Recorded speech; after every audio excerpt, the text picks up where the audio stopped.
ദേശത്തിൽ മനുഷ്യനായി ദൈവത്തിന്റെ പുത്രനായ ക്രിസ്തു ലോകത്തിൽ വരികയും സകല മനുഷ്യന്റെയും പ്രശ്നത്തിന് പരിഹാരം വരുത്തി ദൈവത്തിന്റെ സർവ്വ അവകാശികളാക്കി തീർക്കുവാൻ വേണ്ടി ഇന്നേക്ക് 2000-ൽ പല വർഷങ്ങൾക്ക് പുറകിൽ യേശു യെരുശലേമിന്റെ ഒത്ത നടുവിൽ ജനിച്ചു, ജീവിച്ചു, മരിച്ചു, അടക്കപ്പെട്ടു, ഉയർത്തെഴുന്നേറ്റു. ആ യേശു ക്രിസ്തു ദൈവത്തിന്റെ പുത്രനെന്ന് നാം വിശ്വസിക്കുന്നു.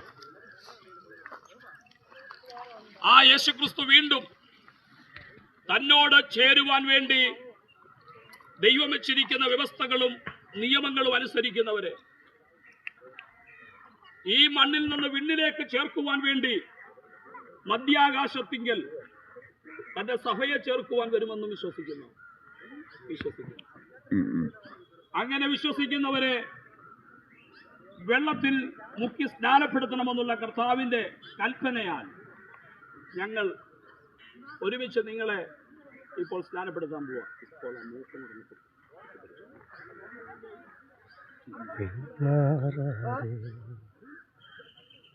വിശ്വസിക്കുന്നവരെ സ്നാനപ്പെടുത്തണമെന്നും ഇവരുടെ സാക്ഷ്യത്തിന്റെ വെളിച്ചത്തിലും ഈ സഭ ഒരുമിച്ച് കൂടി നിൽക്കുമ്പോൾ പിതാവിന്റെയും പുത്രന്റെയും പരിശുദ്ധാത്മാവിന്റെ നാമത്തിൽ ഞാൻ ഇവരെ ജലത്തിൽ സ്നാനം കഴിപ്പിക്കുന്നു.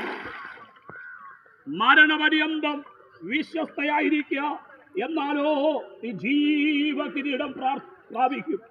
പരിശുദ്ധ പിതാവേ, ഇവരെ അനുഗ്രഹിച്ച് പ്രാർത്ഥിക്കുന്നു. ഇന്നു മുതൽ ഇവരുടെ ജീവിതം അവൻ ദൈവത്തിന്റെ ആത്മാവിന്റെ നിയോഗത്താലുള്ള ജീവിതത്തിന്റെ അവൻ ഉടമസ്ഥത വഹിപ്പാൻ പരിശുദ്ധാത്മാവ് സഹായിക്കണമേ.